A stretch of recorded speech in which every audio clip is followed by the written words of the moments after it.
নমস্কাৰ এই মুহূৰ্তত আহি পৰিছে আজি ৰাতিপুৱাৰ কেইবাটাও গুৰুত্বপূৰ্ণ খবৰ আৰু এনে ধৰণৰ খবৰসমূহ নিতৌ চাবলৈ চেনেলটো ছাবস্ক্ৰাইব কৰি ভিডিঅ'টোত এটা লাইক কৰি দিব। ৰাতিপুৱাৰ প্ৰথমটো ব্ৰেকিং নিউজ। প্ৰত্যাহাৰ কৰা হ'ল কক্ৰোচ জনতা পাৰ্টিৰ আন্দোলন। অন্ত পৰিল দিল্লীৰ যন্তৰ মন্তৰত চলি থকা লাখ লাখ ছাত্ৰ ছাত্ৰীৰ প্ৰতিবাদী কাৰ্যসূচী।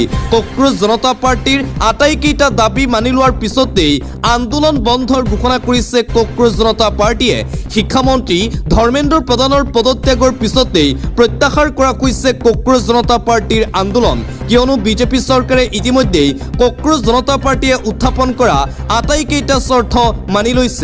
কেন্দ্ৰীয় চৰকাৰ আৰু কক্ৰোচ জনতা পাৰ্টিৰ বৈঠকৰ পিছতেই মানি লোৱা হৈছে এই চৰ্তকেইটা। শিক্ষামন্ত্ৰী ধৰ্মেন্দ্ৰ প্ৰধানৰ পদত্যাগৰ পাছত দুটা চৰ্ত বাকী আছিল। পেপাৰ লিকৰ পিছত জীৱন হেৰুওৱা শিক্ষাৰ্থী পৰিয়ালক 1 কোটি টকাৰ সাহায্য দিব চৰকাৰে। দিল্লীৰ লগতে বিজেপি শাসিত সকলো ৰাজ্যত প্ৰতিবাদকাৰীৰ বিৰুদ্ধে ৰুজু কৰা সকলো গোচৰ প্ৰত্যাহাৰ কৰিব বিজেপি চৰকাৰে। আৰু এই দাবীকেইটা মানি লোৱাৰ পিছতেই দিল্লীত যন্তৰ মন্তৰত কক্ৰোচ জনতা পাৰ্টি আৰু ছাত্ৰ ছাত্ৰীসকলৰ যি আন্দোলন আছিল সেই আন্দোলন আনুষ্ঠানিকভাৱে বন্ধ কৰা হৈছে। আজিৰ দিনটোত খালী হৈ পৰিছে দিল্লীৰ যন্তৰ মন্তৰ। আন এটা ব্ৰেকিং নিউজ। যোৱাকালি শিক্ষামন্ত্ৰী ধৰ্মেন্দ্ৰ প্ৰধানে শিক্ষামন্ত্ৰী পদৰ পৰা পদত্যাগ কৰাৰ পিছতেই ঘোষণা কৰা হৈছে ভাৰতৰ নতুন শিক্ষামন্ত্ৰীৰ নাম। প্ৰসাদ যোশী হ'ব ভাৰতৰ নতুন শিক্ষামন্ত্ৰী। ধৰ্মেন্দ্ৰ প্ৰধানৰ পদত্যাগৰ পিছতেই নিযুক্তি নতুন শিক্ষামন্ত্ৰী ৰূপে প্ৰসাদ যোশীক। ইতিমধ্যে বিজেপিৰ ফালৰ পৰা ঘোষণা কৰা হৈছে নতুন শিক্ষামন্ত্ৰীৰ নাম। অন্য এটা খবৰ। শিক্ষামন্ত্ৰী ধৰ্মেন্দ্ৰ প্ৰধানৰ পদত্যাগৰ পিছতেই সমগ্ৰ ভাৰততেই নৱপ্ৰজন্মসকলৰ আনন্দ উল্লাস দেখিবলৈ পোৱা গৈছে। জেন জি ছাত্ৰ ছাত্ৰীসকলে এতিয়া ফূৰ্তি কৰিছে, আনন্দ কৰিছে ধৰ্মেন্দ্ৰ প্ৰধানৰ পদত্যাগৰ পিছতেই। ইয়াৰ ট্ৰেইলাৰহে পিকচাৰ আভি বাকীহে দেশৰ যুৱ প্ৰজন্মত জাগ্ৰত হৈছে। এই আন্দোলন শেষ হোৱা নাই, আমি দেশৰ বিভিন্ন প্ৰান্তলৈ যাম, যুৱ সমাজৰ সমস্যাৰ কথা শুনিম। যন্তৰ মন্তৰত প্ৰতিবাদ সমাপ্ত কৰি কক্ৰোচ জনতা পাৰ্টিৰ মুখ্য মুখপাত্ৰ সৌৰভ দাসৰ এই ঘোষণা। এই আন্দোলন আৰু অধিক তীব্ৰতৰ হ'ব। সকলো ধৰণৰ দুৰ্নীতি, ভ্ৰষ্টাচাৰ আৰু অনিয়মৰ বিৰুদ্ধে কক্ৰোচ জনতা পাৰ্টিয়ে সদায় আন্দোলন কৰি যাব বুলি ঘোষণা কৰা হৈছে কক্ৰোচ জনতা পাৰ্টিৰ ফালৰ পৰা। মুঠতে কক্ৰোচ জনতা পাৰ্টিৰ এই প্ৰতিবাদে সমগ্ৰ ভাৰততেই প্ৰভাৱ পেলালে, যাৰ বাবে শিক্ষামন্ত্ৰী ধৰ্মেন্দ্ৰ প্ৰধানে যোৱাকালি পদত্যাগ পৰ্যন্ত কৰিবলগীয়া হ'ল। দেশজুৰি সৃষ্টি হোৱা তীব্ৰ ছাত্ৰ প্ৰতিবাদ আৰু বিৰোধীৰ হেঁচাৰ পাছত যোৱাকালি শনিবাৰে কেন্দ্ৰীয় শিক্ষামন্ত্ৰী ধৰ্মেন্দ্ৰ প্ৰধানৰ পদত্যাগ দেশৰ ৰাজনৈতিক প্ৰেক্ষাপটৰ এক উল্লেখনীয় ঘটনাক্ৰম হিচাপে পৰিগণিত হৈছে। এই পদত্যাগে পুনৰ স্মৰণ কৰাই দিছে স্বাধীন ভাৰতৰ সেই বিশেষ ইতিহাসক, য'ত জনপ্ৰতিবাদ, নীতিগত মতানৈক্য আৰু সুৰক্ষা ব্যৰ্থতাৰ বাবে কেন্দ্ৰীয় কেবিনেট মন্ত্ৰীসকলে নিজৰ পদ ত্যাগ কৰিবলৈ বাধ্য হৈছিল। এই তালিকাত আছে দেশৰ কেইবাগৰাকীও প্ৰসিদ্ধ ৰাজনীতিবিদ আৰু নতুনকৈ অন্তৰ্ভুক্ত হ'ল শিক্ষামন্ত্ৰী ধৰ্মেন্দ্ৰ প্ৰধান। পঁইতাচোৰাৰ ওচৰত আত্মসমৰ্পণ পৰাক্ৰমী বিজেপি চৰকাৰৰ। ধৰ্মেন্দ্ৰ প্ৰধানৰ পদত্যাগ দেশজুৰি যুৱ প্ৰজন্মৰ আনন্দ উল্লাস। 12 বছৰত মোদী মন্ত্ৰীসভাৰ দ্বিতীয়জন মন্ত্ৰীৰ পদত্যাগ। গণতান্ত্ৰিক আন্দোলনৰ বাবে এই বিজয় বহু গুৰুত্বপূৰ্ণ। শিক্ষাৰ্থীৰ প্ৰতিবাদে সঁচাকৈয়ে আইনা দেখুৱালে ভাৰতীয় জনতা পাৰ্টিৰ চৰকাৰক। ধৰ্মেন্দ্ৰ প্ৰধানৰ পদত্যাগৰ জৰিয়তে ৰচনা কৰা হৈছে নতুন ইতিহাস। বিৰোধীৰ বাবে দেশৰ শিক্ষামন্ত্ৰীৰ পদত্যাগৰ ৰাজনৈতিক লাভালাভ হ'ব নেকি, ইয়াকলৈ চলিছে এতিয়া ব্যাপক চৰ্চা। চৰকাৰ চাপত পৰিল নে প্ৰধানমন্ত্ৰী মোদীক বাধ্য কৰোৱা হ'ল? আৰু এইদৰে শিক্ষামন্ত্ৰী ধৰ্মেন্দ্ৰ প্ৰধানে পদত্যাগ কৰাৰ পিছতেই ভাৰতৰ ৰাজনীতিত আৰম্ভ হৈছে ব্যাপক চৰ্চা। বিজেপিৰ বাবে মূৰৰ কামোৰণি হৈ পৰিল পঁইতাচোৰাৰ দল। কক্ৰোচ জনতা পাৰ্টিৰ বাবে এতিয়া বিজেপিৰ বৰঘৰত কঁপনি উঠিছে, কিয়নো বিজেপিয়ে হয়তো কল্পনা কৰা নাছিল যে ইমান ডাঙৰ প্ৰতিবাদ হ'ব। অভিজিৎ দীপকেৰ নেতৃত্বত আৰম্ভ হোৱা কক্ৰোচ জনতা পাৰ্টিয়ে সমগ্ৰ ভাৰততেই কৰিলে প্ৰতিবাদ আৰু কক্ৰোচ জনতা পাৰ্টিৰ প্ৰতিবাদত নতশিৰ হ'বলৈ বাধ্য হ'ল বিজেপি চৰকাৰ। যোৱাকালি শিক্ষামন্ত্ৰী ধৰ্মেন্দ্ৰ প্ৰধানে পদত্যাগ পত্ৰত এইদৰে লিখে, যন্তৰ মন্তৰত আৰু সমগ্ৰ দেশত সৃষ্টি হোৱা পৰিস্থিতিৰ সুযোগ যাতে ৰাষ্ট্ৰবিৰোধী শক্তিয়ে গ্ৰহণ কৰিব নোৱাৰে, দেশৰ ঐক্য যাতে অটুট থাকে, ভাৰতৰ এজনো শিক্ষাৰ্থীৰ ভৱিষ্যত যাতে আইনী জটিলতাত আবদ্ধ নহয় আৰু আমাৰ সন্তানসকলে যাতে পঢ়া শুনা আৰু নিজৰ কেৰিয়াৰ গঢ়াৰ ওপৰত মনোনিৱেশ কৰিব পাৰে, সেইবাবে মই পদত্যাগ কৰিছোঁ। এই সকলো কথা বিবেচনা কৰিয়েই মই মোৰ পদত্যাগ পত্ৰ মাননীয় প্ৰধানমন্ত্ৰী নৰেন্দ্ৰ মোদীলৈ প্ৰেৰণ কৰিছোঁ। এইদৰে যোৱাকালি শিক্ষামন্ত্ৰী ধৰ্মেন্দ্ৰ প্ৰধানে পদত্যাগ পত্ৰত উল্লেখ কৰে। দেশৰ প্ৰত্যাচোৰাৰ প্ৰতিবাদত সেও মানিলে কেন্দ্ৰীয় চৰকাৰে। পূৰ্বে নেদেখা ৰূপত দেখিবলৈ পোৱা গ'ল মোদীৰ বিজেপি চৰকাৰ। সদায় অহংকাৰ কৰি থকা বিজেপি চৰকাৰ অৱশেষত হাৰ মানিবলৈ বাধ্য হ'ল দেশৰ নৱপ্ৰজন্মৰ ওচৰত। কৃষক আন্দোলনত সেও নমনা চৰকাৰে সেও মানিলে ছাত্ৰ ছাত্ৰীৰ আন্দোলনত। এটা ইনষ্টাগ্ৰাম একাউণ্টৰ দাবীয়ে সলনি কৰি দিলে দেশৰ শিক্ষানীতি। মুখ্য ন্যায়াধীশৰ এটা শব্দই দেশত আনিলে প্ৰতিবাদৰ জোৱাৰ। শিক্ষামন্ত্ৰীৰ পদত্যাগেই নহয়, বান্ধি দিয়া দাবী সকলো মানিবলৈ বাধ্য হ'ল কেন্দ্ৰৰ বিজেপি চৰকাৰ। কক্ৰোচ জনতা পাৰ্টীৰ এনে শক্তি দেখি এতিয়া বিজেপিৰ ভিতৰ চৰাটো আৰম্ভ হৈছে ব্যাপক কন্দল। মুঠতে কক্ৰোচ জনতা পাৰ্টীয়ে আৰম্ভ কৰা প্ৰতিবাদে এতিয়া ফল পাইছে। শিক্ষামন্ত্ৰী ধৰ্মেন্দ্ৰ প্ৰধানৰ পদত্যাগৰ পিছতেই বিজেপিৰ ভিতৰ চৰত কাজিয়া। অন্য এটা খবৰ, এইবাৰ প্ৰতিবাদকাৰীৰ ৰোষত কেন্দ্ৰীয় গৃহমন্ত্ৰী অমিত শ্বাহ। প্ৰতিবাদকাৰীক কৰা আক্ৰমণৰ স্পষ্টীকৰণ দিব লাগিব গৃহমন্ত্ৰী অমিত শ্বাহে। দিল্লী আৰক্ষী ৰেপিড একশ্যন ফ'ৰ্চৰ অত্যাচাৰক লৈ সৰব যুৱ প্ৰতিবাদীসকল। পেলেট গানৰ ব্যৱহাৰ, মহিলা প্ৰতিবাদকাৰীৰ ওপৰত পুৰুষ আৰক্ষীৰ বল প্ৰয়োগ, প্ৰতিটো প্ৰশ্নৰ উত্তৰ বিচাৰিছে প্ৰতিবাদকাৰী ছাত্ৰ ছাত্ৰীসকলে। গৃহমন্ত্ৰী অমিত শ্বাহৰ বিৰুদ্ধে এইবাৰ সৰব হৈ পৰিছে জেন জি।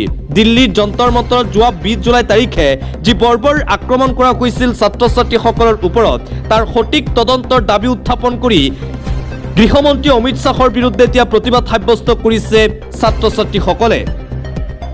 অন্য এটা খবৰ, জয়ী হ'ল জেন জি, চকী গ'ল ধৰ্মেন্দ্ৰ প্ৰধানৰ। অৱশেষত নীট দুমুখাৰ ওচৰত আত্মসমৰ্পণ ধৰ্মেন্দ্ৰ প্ৰধানৰ। নীটৰ প্ৰশ্নকাকত ফাদিলৰ বাবে এতিয়া নিজৰ পদ হেৰুৱাবলগীয়া হ'ল ধৰ্মেন্দ্ৰ প্ৰধানে। এয়া আছিল শিক্ষামন্ত্ৰী ধৰ্মেন্দ্ৰ প্ৰধানৰ পদত্যাগৰ দৃশ্য। চৰকাৰে উঠাই ল'লে প্ৰতিবাদকাৰীৰ ওপৰত ৰুজু কৰা সকলো FIR। চৰকাৰ বাধ্য হৈ সকলো দাবী মানি লৈছে, কিয়নো যি ৰূপত প্ৰতিবাদ হৈ আছিল হয়তো 2 এদিনৰ ভিতৰতে আৰু অধিক ভয়ংকৰ ৰূপ ধাৰণ কৰিলে কয় এই কক্ৰোচ জনতা পাৰ্টীৰ প্ৰতিবাদে। কিয়নো মুম্বাই, ৰাজস্থান, মধ্যপ্ৰদেশ সকলো ঠাইতে বিহাৰতো দেখিবলৈ পোৱা গৈছিল জেন জিৰ ভয়ংকৰ প্ৰতিবাদ। আৰু এনে প্ৰতিবাদৰ প্ৰতি লক্ষ্য ৰাখিয়েই বিজেপি চৰকাৰে গ্ৰহণ কৰিলে যোৱাকালি এই ঐতিহাসিক সিদ্ধান্ত। ধৰ্মেন্দ্ৰ প্ৰধানৰ পদত্যাগ কেৱল আৰম্ভণিহে। পৰীক্ষাৰ নামত কৰা হেতালি খেলা আৰু সহ্য কৰা নহ'ব। ধৰ্মেন্দ্ৰ প্ৰধানৰ পদত্যাগৰ পাছতেই বিজেপিৰ বিৰুদ্ধে আক্ৰমণাত্মক ৰূপত দেখিবলৈ পোৱা গৈছে বিৰোধী দলপতি তথা কংগ্ৰেছৰ যুৱৰাজ ৰাহুল গান্ধীক। বিজেপিৰ বেয়া দিন ইতিমধ্যে আৰম্ভ হৈছে বুলি হুংকাৰ ৰাহুলৰ। বিৰোধী দলপতি ৰাহুল গান্ধীৰ কেইবাটাও বিস্ফোৰক মন্তব্য। ধৰ্মেন্দ্ৰ প্ৰধানৰ পদত্যাগ কেৱল আৰম্ভণিহে। পৰীক্ষা কেলেংকাৰীৰ বোজালৈ বিদায় ল'বলৈ বাধ্য হ'ল শিক্ষামন্ত্ৰী। দেশৰ শিক্ষা ব্যৱস্থাক সমূলি পুনৰ নিৰ্মাণ কৰিব লাগিব। পৰীক্ষাৰ নামত কৰা হেতালি খেলা আৰু সহ্য কৰা নহ'ব। দেশৰ যুৱ প্ৰজন্মৰ জয়যাত্ৰা আৰম্ভ হৈছে ভাৰতত। কিন্তু কেৱল এজন মন্ত্ৰীৰ পদত্যাগেই যথেষ্টনে? ভাঙি পৰা শিক্ষা ব্যৱস্থাটো সম্পূৰ্ণ সলনি হ'ব লাগিব। কেন্দ্ৰীয় মন্ত্ৰী ধৰ্মেন্দ্ৰ প্ৰধানে পদত্যাগ কৰাৰ পিছতেই এইদৰে বিজেপিৰ বিৰুদ্ধে সৰব হৈ পৰিছে ৰাহুল গান্ধী। ৰাহুল গান্ধীয়ে কৈছে এয়া বিজেপিৰ বাবে বেয়া দিন আৰম্ভ হৈছে। এয়া কেৱল মাত্ৰ আৰম্ভণিহে। কেৱল ধৰ্মেন্দ্ৰ প্ৰধানেই নহয়, বহু কেইগৰাকী ভ্ৰষ্টাচাৰ দুৰ্নীতিগ্ৰস্ত নেতাই পদত্যাগ কৰিব লাগিব। E20 পেট্ৰলক লৈ বিতৰ্ক চলি থকা নীতিন গাডকাৰীৰো পদত্যাগৰ দাবী উত্থাপন কৰিছে কংগ্ৰেছৰ যুৱৰাজ তথা বিৰোধী দলপতি ৰাহুল গান্ধীয়ে। মুঠতে ধৰ্মেন্দ্ৰ প্ৰধানৰ পদত্যাগৰ পিছতেই বিজেপিক এতিয়া উভতি ধৰিছে ৰাহুল গান্ধীয়ে। অন্য এটা খবৰ, ভাৰততেই নহয় বিদেশতো CJPৰ সমৰ্থনত সাব্যস্ত কৰা হ'ল যোৱাকালি প্ৰতিবাদ। কেইবাখনো দেশত CJPৰ সমৰ্থনত প্ৰতিবাদ দেখিবলৈ পোৱা গ'ল। কক্ৰোচ জনতা পাৰ্টীৰ অসংখ্য প্ৰতিবাদে দৃষ্টি কাঢ়িলে সমগ্ৰ বিশ্বৰ। সমগ্ৰ বিশ্বতে এতিয়া চৰ্চিত কক্ৰোচ জনতা পাৰ্টীৰ এই অসংখ্য প্ৰতিবাদী কাৰ্যসূচী। কেৱল যে ভাৰততেই প্ৰতিবাদ হৈছিল সেয়া নহয়, জাৰ্মানী, ইংলেণ্ড, আমেৰিকা আদি ৰাষ্ট্ৰতো হৈছিল প্ৰতিবাদ, স্পেইনতো হৈছিল প্ৰতিবাদ। মুঠতে কক্ৰোচ জনতা পাৰ্টীৰ প্ৰতিবাদক সমৰ্থন জনালে সমগ্ৰ বিশ্বই। আন এটা গুৰুত্বপূৰ্ণ খবৰ, ধৰ্মেন্দ্ৰ প্ৰধানে শিক্ষামন্ত্ৰী পদৰ পৰা পদত্যাগ কৰাৰ পিছতে প্ৰতিক্ৰিয়া অসমৰ মুখ্যমন্ত্ৰী ডক্টৰ হিমন্ত বিশ্ব শৰ্মাৰ। ধৰ্মেন্দ্ৰ প্ৰধানৰ পদত্যাগৰ এই মুহূৰ্তত মই তেওঁৰ প্ৰতি নিষ্ঠা, নম্ৰতা আৰু ভাৰত মাতৃৰ প্ৰতি কৰা প্ৰতিদানহীন সেৱাৰ বাবে মোৰ অন্তৰৰ গভীৰৰ পৰা ধন্যবাদ জ্ঞাপন কৰিছোঁ। টুইটযোগে ধৰ্মেন্দ্ৰ প্ৰধানৰ প্ৰতি কৃতজ্ঞতা প্ৰকাশ অসমৰ মুখ্যমন্ত্ৰী ডক্টৰ হিমন্ত বিশ্ব শৰ্মাৰ। লগতে মন্ত্ৰী কেশৱ মহন্তৰ কন্যাই কক্ৰোচ জনতা পাৰ্টিৰ প্ৰতিবাদত অংশগ্ৰহণ কৰাক লৈ প্ৰতিক্ৰিয়া প্ৰকাশ কৰিছে মুখ্যমন্ত্ৰী হিমন্ত বিশ্ব শৰ্মাই। প্ৰসংগ মোদী চৰকাৰৰ বিৰুদ্ধে মন্ত্ৰীৰ জীয়ৰীৰ প্ৰতিবাদ। মোদীজীৰ বিপক্ষে কৈছে মই দুখ পাইছোঁ। সন্তানৰ 18 বছৰ হোৱাৰ পিছত পিতৃ মাতৃ ইনভলভ হ'ব নালাগে। মোৰ ল'ৰাইও কাইলৈ ক'ৰবাত গণ্ডগোলীয়া কথা ক'লে আচৰিত নহ'ব। কেশৱ মহন্তক মানসিকভাৱে ভাৰাক্ৰান্ত কৰিলে আমি কোনো উপকৃত নহওঁ। এতিয়া তেওঁ বানাক্ৰান্তৰ লগত ব্যস্ত আছে। কেশৱ মহন্তৰ কন্যা আমাৰ ঘৰলৈ আহি থাকে। আমাৰ ঘৰত আহিলে কেশৱ মহন্তৰ কন্যাক মই বুজাম। এইদৰে কেশৱ মহন্তৰ কন্যাই কক্ৰোচ জনতা পাৰ্টিৰ প্ৰতিবাদত অংশগ্ৰহণ কৰাক লৈ যি বিতৰ্কৰ সূত্ৰপাত হৈছিল, সেই বিতৰ্কৰ সন্দৰ্ভত যোৱাকালি সংবাদমেলৰ আগত মন্তব্য কৰে ৰাজ্যৰ মুখ্যমন্ত্ৰী ডক্টৰ হিমন্ত বিশ্ব শৰ্মাই। পৰৱৰ্তী খবৰ, এয়া গণতন্ত্ৰৰ বৃহৎ জয়। অৱশেষত ছাত্ৰ সমাজৰ আগত সেও মানিলে অহংকাৰী বিজেপিৰ মোদী চৰকাৰে। আমি আশাবাদী এতিয়াৰে পৰা আৰু কোনো ছাত্ৰই শিক্ষাৰ বাবে দিব নালাগে নিজৰ জীৱন। ধৰ্মেন্দ্ৰ প্ৰধানে শিক্ষামন্ত্ৰী পদৰ পৰা পদত্যাগ কৰাৰ পিছতেই এই প্ৰতিক্ৰিয়া প্ৰকাশ কৰিছে দিল্লীৰ প্ৰাক্তন মুখ্যমন্ত্ৰী তথা আম আদমি পাৰ্টিৰ মুৰব্বী অৰবিন্দ কেজৰিৱালে।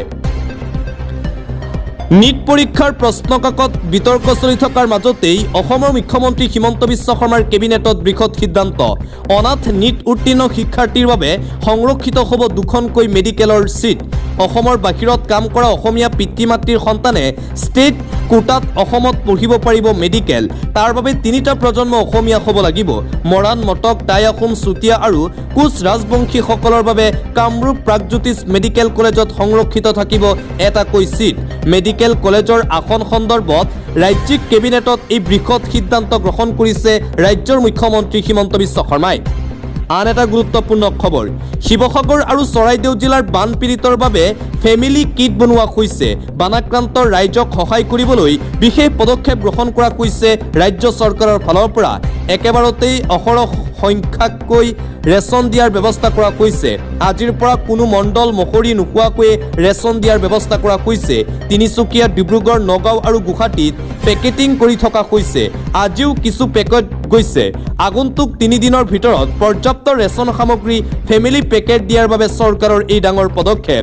উজনি অসমৰ বানাক্ৰান্ত ৰাইজক সকলো প্ৰকাৰে সহায় কৰাৰ আশ্বাস প্ৰদান কৰিছে ৰাজ্যৰ মুখ্যমন্ত্ৰী ডক্টৰ হিমন্ত বিশ্ব শৰ্মাই। প্ৰায় 70 জনতকৈও অধিক মৃতকৰ সংখ্যা বৃদ্ধি পাইছে উজনি অসমত। উজনি অসমৰ এই পৰিস্থিতিৰ বাবে মোকাবিলা কৰিবলৈ সম্পূৰ্ণৰূপে সাজু হৈছে হিমন্ত বিশ্ব শৰ্মাৰ বিজেপি চৰকাৰ। শিৱসাগৰ, চৰাইদেউ আৰু যোৰহাটৰ প্ৰলয়নকাৰী বানত আক্ৰান্ত জনতালৈ এতিয়ালৈকে 2.5 কোটি টকাৰ সাহায্য আগবঢ়াইছে মৌলানা বদৰুদ্দিন আজমলে। যোৱাকালি এখন সংবাদমেল সম্বোধন কৰি বিনাকান্দি সমষ্টিৰ বিধায়ক তথা AIUDF প্ৰধান মৌলানা বদৰুদ্দিন আজমলৰ মন্তব্য, হিন্দু মুছলমান বাদ দি এতিয়া সকলোৱে মানুহক সহায় কৰাৰ সময়। অনাগত সময়ছোৱাত বানাক্ৰান্ত ৰাইজক আৰু অধিক সহায় কৰাৰ প্ৰতিশ্ৰুতি দিলে AIUDF প্ৰধান তথা বিনাকান্দি সমষ্টিৰ MLA মৌলানা বদৰুদ্দিন আজমলে। পৰৱৰ্তী খবৰ, পুনৰ কৃত্ৰিম বানৰ কবলত গুৱাহাটী মহানগৰী। বৃহস্পতিবাৰে হোৱা মুষলধাৰ বৰষুণৰ পিছত এতিয়াও হাতীগাঁও, ৰুক্মিণীগাঁও, অনিল নগৰকে ধৰি কেইবাটাও অঞ্চল কৃত্ৰিম বানৰ কবলত আছে বুলি জানিব পৰা গৈছে। ফলত হাহাকাৰময় পৰিস্থিতিৰ সৃষ্টি হয় গুৱাহাটী মহানগৰৰ সৰ্বসাধাৰণ ৰাইজৰ মাজত। ইফালে 3 দিন ধৰি পানীৰ মাজতে আবদ্ধ হৈ আছিল শ যান বাহন। ফলত মহানগৰীৰ প্ৰতিটো ৱাশ্বিং চেণ্টাৰত এতিয়া পৰিলক্ষিত হৈছে যথেষ্ট ভিৰ। গুৱাহাটী মহানগৰীত এতিয়াও কৃত্ৰিম বানৰ বাবে জ্বলা-কলা খাইছে গুৱাহাটী মহানগৰবাসী ৰাইজ। উজনি অসমৰ বান পৰিস্থিতিক লৈ সাহায্য আগবঢ়াইছে হাগ্ৰামা মহিলাৰীয়ে। উজনি অসমৰ বানাক্ৰান্তৰ বাবে 50 লাখ টকাৰ সাহায্য ঘোষণা BTC প্ৰশাসনৰ মুখ্যমন্ত্ৰীৰ সাহায্য পুঁজিলৈ আগবঢ়াব এই ধন। মুছলপুৰত অনুষ্ঠিত BPFৰ নীতি নিৰ্ধাৰণ সমিতিৰ বৈঠকত গ্ৰহণ কৰা হৈছে এই সিদ্ধান্ত। হাগ্ৰামা মহিলাৰীৰ ফালৰ পৰা এই ডাঙৰ ঘোষণা কৰা হৈছে। উজনি অসমৰ বানাক্ৰান্ত ৰাইজসকলক আগবঢ়াব 50 লাখ টকাৰ আৰ্থিক সাহায্য। দিবলৈ চোৱা আন এটা অতিকৈ গুৰুত্বপূৰ্ণ খবৰ, ডিচেম্বৰ, জানুৱাৰী আৰু ফেব্ৰুৱাৰীত অসমলৈ আহিছিল প্ৰধানমন্ত্ৰী নৰেন্দ্ৰ মোদী।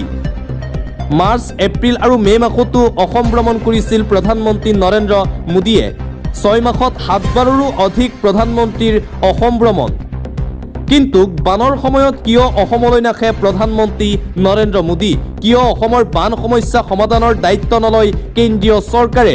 এইবিলাক প্ৰশ্ন উত্থাপন। ক'ত হেৰাল অসমক 5 বছৰত বানমুক্ত কৰাৰ প্ৰতিশ্ৰুতি দিয়া গৃহমন্ত্ৰী অমিত শ্বাহ? যোৱা ইলেকশ্যনৰ সময়ত বাৰে বাৰে অসমলৈ আহি আছিল প্ৰধানমন্ত্ৰী নৰেন্দ্ৰ মোদী, কিন্তু অসমক বানমুক্ত কৰাৰ প্ৰতিশ্ৰুতি দিয়া কেন্দ্ৰীয় চৰকাৰ এতিয়া অসমৰ বান সমস্যাক লৈ কিয় গুৰুত্ব নিদিয়ে? অসমৰ বান সমস্যা কিয় ৰাষ্ট্ৰীয় সমস্যা হিচাপে ঘোষণা নকৰে? এইসমূহ প্ৰশ্ন উত্থাপন কৰিছে বিৰোধী ৰাজনৈতিক দলসমূহে। কেৱল মাত্ৰ এ ফৰ আছাম বুলি ক'লেই নহ'ব। এ ফৰ আছাম বুলি কোৱা প্ৰধানমন্ত্ৰী নৰেন্দ্ৰ মোদী বানৰ সময়ত এতিয়া ক'ত লুকাই আছে? অসমক 5 বছৰত বানমুক্ত কৰাৰ প্ৰতিশ্ৰুতি দিয়া কেন্দ্ৰীয় গৃহমন্ত্ৰী অমিত শ্বাহ এতিয়া ক'ত আছে? এতিয়া কিয় অসমলৈ নাহে ভাৰতীয় জনতা পাৰ্টীৰ ষ্টাৰ কেম্পেইনাৰসকল? কিয় অসমৰ বান সমস্যাক আওকাণ কৰা হৈছে?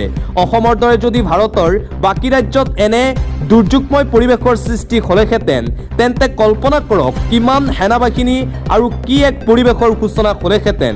কিন্তু কেৱল মাত্ৰ অসম হোৱাৰ বাবেই এনে অৱজ্ঞা কৰা হৈছে নেকি?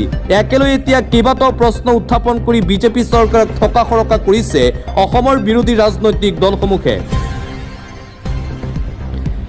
এটা ভাল খবৰ, অৰুণোদয় আঁচনিক লৈ এটা ডাঙৰ ঘোষণা। প্ৰতিটো সমষ্টিত নিয়োগ কৰা হ'ব অৰুণোদয় সহায়ক। ৰাজ্যৰ লাখ লাখ অৰুণোদয় আঁচনিৰ হিতাধিকাৰী মহিলাসকলৰ বাবে এটা ভাল খবৰ। একাউণ্টত অৰুণোদয় আঁচনিৰ ধন নোসোমালে এতিয়াৰে পৰা চিন্তাৰ কোনো কাৰণ নাই। অৰুণোদয় আঁচনিক লৈ ওজৰ আপত্তি থাকিলেও আহিছে সমাধান। অসমৰ প্ৰতি সমষ্টিত নিয়োগ কৰা হ'ব অৰুণোদয় সহায়ক। নতুনকৈ অৰুণোদয় বিচৰাসকলেও সহায়কক দিব পাৰিব আবেদন। এতিয়াৰে পৰা খণ্ড, ৰাজহ চক্ৰ, জিলা আয়ুক্তৰ কাৰ্যালয়ত থাকিব সহায়ক। কেবিনেট বৈঠকত লোৱা হৈছে এই ডাঙৰ সিদ্ধান্ত। অৰুণোদয় আঁচনিৰ লাখ লাখ মহিলাসকলক উদ্দেশ্যি এই ডাঙৰ তথা ভাল খবৰ দিছে ৰাজ্যৰ মুখ্যমন্ত্ৰী ডক্টৰ হিমন্ত বিশ্ব শৰ্মাই। লগতে ৰাজ্যৰ লাখপতি বাইদেউক উদ্দেশ্যি হিমন্ত চৰকাৰৰ ডাঙৰ ঘোষণা। অৰুণোদয় আঁচনিৰ সমান্তৰালকৈ লাখপতি বাইদেউ আঁচনিক লৈও ডাঙৰ ঘোষণা কৰা হৈছে বিজেপি চৰকাৰৰ ফালৰ পৰা। ৰাজ্যিক কেবিনেটত গ্ৰহণ কৰা হৈছে গুৰুত্বপূৰ্ণ সিদ্ধান্ত। অসমত 9 লাখ লাখপতি বাইদেউ আছে। বেংকৰ পৰা ব্যক্তিগত লোন ল'লেও ৰেহাই পাব লাখপতি বাইদেউসকলে। 9 লাখপতি বাইদেউ বিনা ষ্টাম্প ডিউটি লোন পাব। লাখপতি বাইদেৱে 10 লাখলৈকে ৰেহাই পাব। মুখ্যমন্ত্ৰী হিমন্ত বিশ্ব শৰ্মাই ৰাজ্যৰ মহিলাসকলক উদ্দেশ্যি কৰিছে এই ডাঙৰ ঘোষণা। এতিয়াৰে পৰা আত্মসহায়ক গোটৰ লাখপতি বাইদেৱে পাব ঋণ। ব্যক্তিগত ঋণ ল'লেও ষ্টাম্প ডিউটি দিব নালাগে লাখপতি বাইদেৱে। ৰাজ্যিক কেবিনেটত হিমন্ত বিশ্ব শৰ্মাৰ ফালৰ পৰা মহিলাসকলক উদ্দেশ্যি এই ডাঙৰ তথা ভাল সিদ্ধান্ত গ্ৰহণ কৰা হৈছে। মাটিবাৰী নামজাৰিৰ পৰা ক্ৰয়ক লৈ ডাঙৰ নিৰ্দেশনা। মাটিবাৰী নামজাৰিৰ পৰা ক্ৰয় বিক্ৰয়ক লৈ নতুন খবৰ। মাটি বিক্ৰীৰ চুক্তিপত্ৰ, স্বত্বাধিকাৰীৰ ক্ষমতাপত্ৰ, সম্পত্তি বন্ধকৰ ক্ষেত্ৰত পঞ্জীয়ন কৰাটো বাধ্যতামূলক। পঞ্জীয়নৰ বাবে পৰিশোধ কৰিব লাগিব মাচুল, ফিজ দিব লাগিব। ভূমি সংক্ৰান্তীয় কাৰ্যকলাপ ৰোধৰ বাবে এই সিদ্ধান্ত গ্ৰহণ। মাটিবাৰী ক্ৰয় বিক্ৰয় পঞ্জীয়ন সম্পৰ্কত সিদ্ধান্ত ৰাজ্য চৰকাৰৰ। মাটিবাৰীৰ নামজাৰিৰ পৰা ক্ৰয় বিক্ৰয়ক লৈ ডাঙৰ সিদ্ধান্ত ৰাজ্যিক কেবিনেট বৈঠকত। মুখ্যমন্ত্ৰী হিমন্ত বিশ্ব শৰ্মাই প্ৰেছ কনফাৰেন্স যোগে ঘোষণা কৰিছে এই কথা। আন এটা ব্ৰেকিং নিউজ, 2025ত পাকিস্তানত গঠন হোৱা ভাৰত বিৰোধী সন্ত্ৰাসবাদী সংগঠন সাজাদ ভাতৃ নেটৱৰ্কে শিপাইছে অসমলৈ। নামনি অসমৰ পৰা মৌলবাদী সংগঠনত জড়িত 3 জেহাদীক গ্ৰেপ্তাৰ কৰিছে STF-এ। বৰপেটা, চিৰাং, ধুবুৰীৰ পৰা গ্ৰেপ্তাৰ আক্ৰামুল ইছলাম, আমিনুৰ ৰহমান আৰু আব্দুল হুছেইনক 3 জেহাদীক গ্ৰেপ্তাৰ কৰি অভিযান চলাব STF-এ। অসমত পুনৰবাৰ ধৰা পৰিছে পাকিস্তানী এজেণ্ট। 3টাকৈ পাকিস্তানী এজেণ্টক গ্ৰেপ্তাৰ কৰিছে STF-এ। ইতিমধ্যেই সোধপোছ অব্যাহত ৰাখিছে STF-এ। পৰৱৰ্তী খবৰ, বাতৰি কাকত out, TV out, Instagram in. ইনষ্টাগ্ৰামৰ দ্বাৰা পৰিচালিত প্ৰথমটো আন্দোলন দেখা পালোঁ। 1990ৰ মণ্ডল আন্দোলন বাতৰি কাকতে চলাইছিল আন্না হাজাৰে আন্দোলন টিভিয়ে চলাইছিল। 24x7 টিভিত আন্না ওলাই আছিল। ছাত্ৰ আন্দোলন on Instagram, for Instagram, by the Instagram. মই যেতিয়া যন্তৰ মন্তৰলৈ গৈছিলোঁ পুলিচে কৈছিল খুব বেছি 10ৰ পৰা 15,000 মানুহ হ'ব, কিন্তু ছাত্ৰ ছাত্ৰীসকলক যেতিয়া সুধিছিলোঁ তেওঁলোকে কৈছিল ইনষ্টাগ্ৰাম চাই ইনষ্টাগ্ৰামৰ দ্বাৰা প্ৰভাৱিত হৈ যন্তৰ মন্তৰলৈ আহিছে। দেশত প্ৰথমটো আন্দোলন ইনষ্টাগ্ৰামে চলালে চৰকাৰে অনুমান কৰিব নাছিল সংসদ চলো যাত্ৰাত ইমান ভিৰ হ'ব।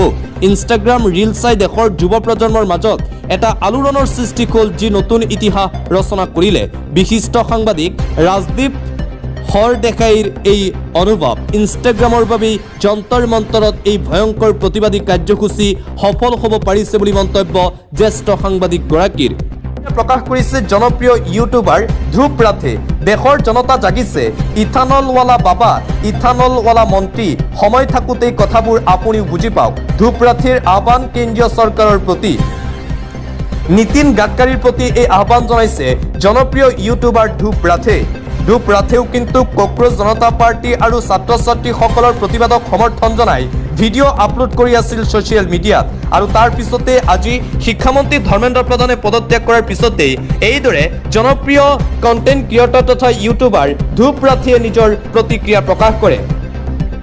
আন এটা ব্ৰেকিং নিউজ, শিক্ষামন্ত্ৰী ধৰ্মেন্দ্ৰ প্ৰধানে পদত্যাগ কৰাৰ পিছতেই প্ৰতিক্ৰিয়া প্ৰকাশ কৰিছে প্ৰদেশ কংগ্ৰেছৰ সভাপতি গৌৰৱ গগৈ। কেন্দ্ৰীয় শিক্ষামন্ত্ৰী ধৰ্মেন্দ্ৰ প্ৰধানৰ পদত্যাগক লৈ গৌৰৱ গগৈৰ প্ৰতিক্ৰিয়া। ছাত্ৰ আন্দোলনত সেৱা মানিবলৈ বাধ্য হ'ল বিজেপি চৰকাৰ। অহংকাৰী চৰকাৰ অৱশেষত বাধ্য হ'ল ছাত্ৰৰ আগত হাৰ মানিবলৈ। কংগ্ৰেছে ছাত্ৰ আন্দোলনক সমৰ্থন আৰু অংশগ্ৰহণ কৰাৰ পিছতেই ধৰ্মেন্দ্ৰ প্ৰধানে পদত্যাগ কৰিলে। ধৰ্মেন্দ্ৰ প্ৰধানে শিক্ষামন্ত্ৰী পদৰ পৰা পদত্যাগ কৰাৰ পিছতেই এইদৰে প্ৰতিক্ৰিয়া প্ৰকাশ কৰিছে প্ৰদেশ কংগ্ৰেছৰ সভাপতি গৌৰৱ গগৈয়ে। লগতে বিৰোধী দলপতি তথা কংগ্ৰেছৰ যুৱৰাজ ৰাহুল গান্ধীয়েও প্ৰতিক্ৰিয়া প্ৰকাশ কৰিছে। এয়া হৈছে গণতন্ত্ৰৰ জয়, এয়া হৈছে যুৱ প্ৰজন্মৰ ক্ষোভ বিজেপি চৰকাৰৰ প্ৰতি, এয়া হৈছে জেন জিৰ শক্তি। যুৱ প্ৰজন্মক আওকাণ কৰিব নোৱাৰে বিজেপিয়ে, যুৱ প্ৰজন্মই কৰি দেখুৱালে। যুৱ প্ৰজন্মৰ বাবে বিৰোধীৰ ফালৰ পৰাও কৰা হৈছিল প্ৰতিবাদ, আনকি ৰাহুল গান্ধীক ডিটেইন পৰ্যন্ত কৰা হৈছিল। প্ৰধানমন্ত্ৰী নৰেন্দ্ৰ মোদীৰ বাসগৃহৰ সন্মুখত ৰাহুল গান্ধীয়েও সাব্যস্ত কৰিছিল প্ৰতিবাদ। আৰু আজি শিক্ষামন্ত্ৰী ধৰ্মেন্দ্ৰ প্ৰধানে শিক্ষামন্ত্ৰী পদৰ পৰা পদত্যাগ কৰাৰ পিছতেই বিজেপিক লৈ কেইবাটাও ডাঙৰ মন্তব্য কৰিছে বিৰোধী দলপতি তথা কংগ্ৰেছৰ যুৱৰাজ ৰাহুল গান্ধীয়ে। বিজেপিৰ অহংকাৰ আৰু বেছিদিন নিটিকে, এয়া মাথো আৰম্ভণি। এতিয়াৰে পৰা বিজেপিৰ পতন আৰম্ভ হ'ব। আৰম্ভ হৈ গ'ল বিজেপিৰ বেয়া দিন। এইদৰে আজিৰ দিনটোত সংবাদ মাধ্যমৰ আগত নিজৰ প্ৰতিক্ৰিয়া প্ৰকাশ কৰে কংগ্ৰেছ যুৱৰাজ তথা বিৰোধী দলপতি ৰাহুল গান্ধীয়ে।